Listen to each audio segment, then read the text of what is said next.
Now, in terms of storytelling in the marketing department, I remember my first game, and I was telling you before, it was when Karl Malone still played for the Jazz. I had like a seat on the court. He came out to throw a ball in, and I remember looking at like his calf, and like his calf is the size of my head. Yeah. This is the coolest experience. Yeah. And like my first experience of the Jazz was that Stockton to Malone connection. And that's a story. Yeah.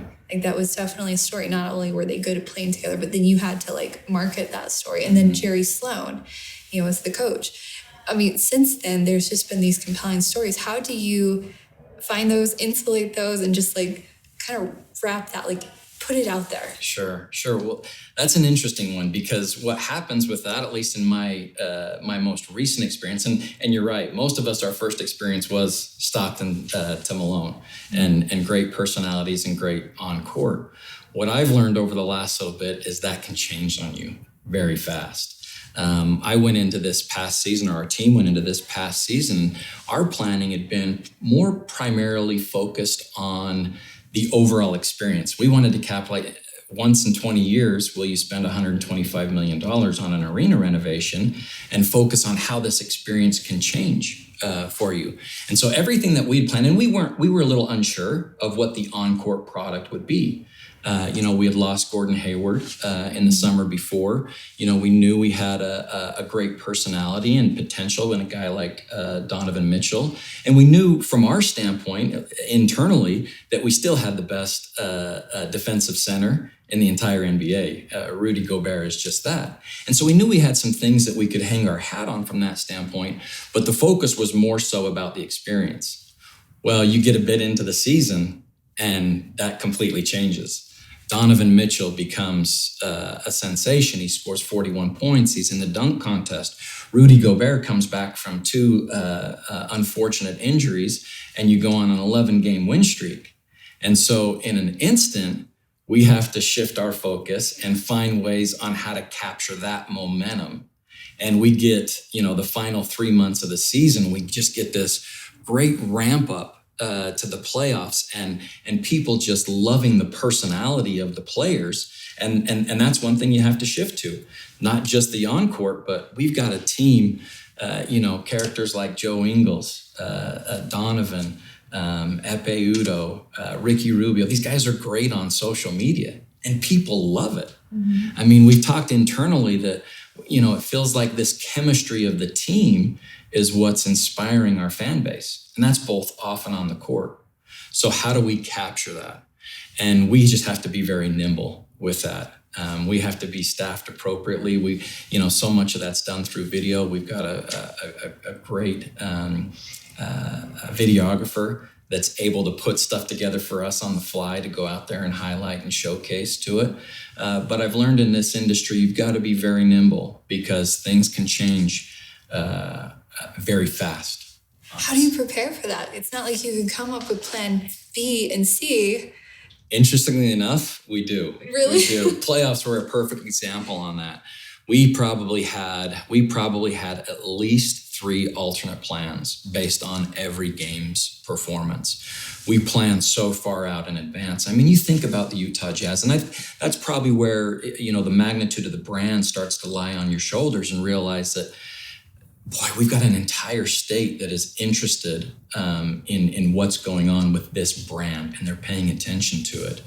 And so you have to we go through scenarios, and, my leadership team meets on a weekly basis, and we talk through that. We talk what could come up, what could change, what could happen, and are we prepared to go in and do it? And sometimes we might produce 3 or 4 different videos. Sometimes we're lucky and we get to use all 3 or 4 of them. Mm-hmm. Sometimes, 3 of them go in the coffers and we wonder if it'll ever make its way out. But you have to really look always at A, B, and C in this industry. I feel like you could do a whole workshop on if-then scenarios that would support other industries because of the industry that you're in. You really could. And that's the fantastic thing about my team too. You can't do it. Just one person thinking of all the if-then scenarios. Mm-hmm. And that's what I think our folks do a great job of, is everybody's always really good at raising their hand and says, but what if this happens? And we shift and we plan and we prepare for that. Well, let's talk about that shift, because how much do you invest into something versus, what's the checklist for we need to pivot? Pivot hard. And if that means like we're just not going to air 3 videos that we put a lot of production value and support into, kind of walk us through maybe some of those top level things how you make your decisions. Sure. Well, there's a great example of this past year. We put a lot of money into what we kind of hang our hat on as maybe a singular brand video. And as I stated, that was all based around the arena, the fact that everybody gathers together for the Utah Jazz, which we had planned to roll out in late November, early December. Well, at that point, that was less important. And we had put a lot of time and effort. My director of marketing, which is fantastic, Elena, had put a lot of blood, sweat, and tears into that. We had a big TV buy planned, and this is really what we were going to hang our hats on. Well, in talking through that as a group and looking at what else we could do and how we could do it, the consensus was made that, we're going to pull the TV budget. We're not going to go to market with that. We're going to put it out in our digital channels. We're going to let that live, and it might only live for 2 or 3 weeks, but we're going to focus and make our shift on what the fans are demanding. I mean, that's really the challenge, is as much as you plan and prepare, you've got to be willing. And we felt like the plan was fantastic. We loved it. We loved the approach that we were doing. Great collaborative approach, but you've got to be willing to take a step back and say, you know what? I can force this, or I can let the people say, you know what? I'm more interested in this, and you can give them what you want. And so that was a tough decision, and it's really kind of crafted the way that we're going into this year, where we're probably not just going to hang our hat on one different approach. We've got 4 or 5 and series of approaches that we want to go to market with. And so you got to know when to pull off and say, you know what? Let's turn. But that's got to be a collective think tank there. Right. And my team's great at understanding that, no matter how invested you are in that approach. Probably be in the nature of just what you guys do. But I think that's good insight, and always that feedback loop. I keep thinking like you just have to be gauging all the time, and you have to be willing to cut and make strong pivots where it's like, I did not sleep for this many nights in a row on this project, and know that it's okay. And there's times where you go and you're like, really? Are we making this decision? This can't be the case.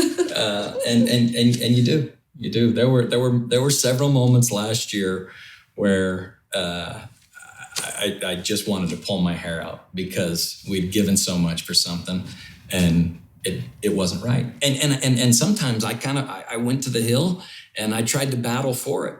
And the proper decision won out, and I backed off on that, and it still works out fine. That's what we have to remember. But that whole we for me, that seems to be quite present with you and with your team.